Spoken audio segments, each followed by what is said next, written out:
করেছিলাম, এখন দেখো কি হলো। তোমার রোবটটা আমাকে দাও। কিন্তু মা,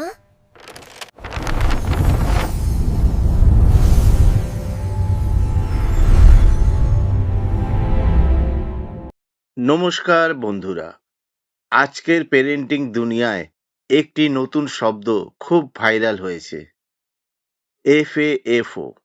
না, ভয় পাওয়ার মতো কিছু নেই এতে। এটা কোনো গালিও নয়। এর মানে হলো ফিয়ারলেস অ্যান্ড ফ্রি অবজারভেশন। সহজ ভাষায় বলতে গেলে এটা এমন একটি পদ্ধতি যেখানে আমরা বাচ্চাকে সবসময় না বলি না, যাতে সে নিজের অভিজ্ঞতা থেকে শিখতে পারে। আজ আমরা জানব কেন সারা বিশ্বের অনেক বাবা মা এখন জেন্টল প্যারেন্টিং থেকে FAFOর দিকে যাচ্ছেন। এটা কি সত্যিই নিরাপদ? জানতে হলে ভিডিওটা শেষ পর্যন্ত দেখতে থাকুন। আমাদের বাবা মায়েরা আমাদের বড় করেছেন কড়া শাসনের মধ্যে দিয়ে। এরপর এলো জেন্টল প্যারেন্টিং, যেখানে বাচ্চাকে ভালোবাসা দিয়ে বুঝিয়ে বলা হয়।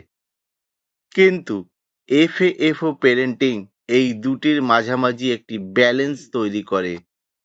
এখানে আপনি বাচ্চাকে বিপদে ফেলছেন না, আবার সবসময় আটকেও রাখছেন না। ধরুন, আপনার বাচ্চা জল নিয়ে খেলছে, আপনি তাকে সঙ্গে সঙ্গে না বলবেন না। ধরুন, আপনার বাচ্চা জল নিয়ে খেলছে, আপনি তাকে সঙ্গে সঙ্গে না বললেন না, বরং দেখতে দিলেন কি হয়।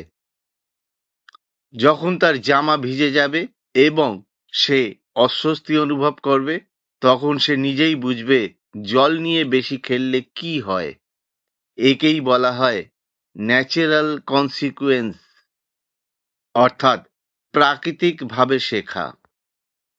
আজকাল আমরা অনেক বাবা মা একটু বেশি হেলিকপ্টার পেরেন্ট হয়ে যাচ্ছি, অর্থাৎ সব সময় বাচ্চার উপর নজর রাখছি, পাছে পড়ে যায়, পাছে লেগে যায়। এর ফলে অনেক বাচ্চা নিজের সিদ্ধান্ত নিতে ভয় পায়। 2026 সালের এই সময় বিশেষজ্ঞরা বলছেন বাচ্চাদের একটু ফ্রি রাখা দরকার। পেরেন্টিং টুডের মতো প্ল্যাটফর্মে এখন আলোচনা হচ্ছে ছোটবেলায় ছোট্ট ভুল না করলে বড় হয়ে তারা বড় চ্যালেঞ্জ নিতে ভয় পায়। FAFO পেরেন্টিং বাচ্চাদের স্বনির্ভর এবং ইন্ডিপেন্ডেন্ট হতে সাহায্য করে। FAFO পেরেন্টিং এর কিছু বড় সুবিধাও আছে। প্রথমত, এতে বাচ্চার আত্মবিশ্বাস বাড়ে। দ্বিতীয়ত, তাদের চিন্তা করার ক্ষমতা বা ক্রিটিক্যাল থিঙ্কিং তৈরি হয়।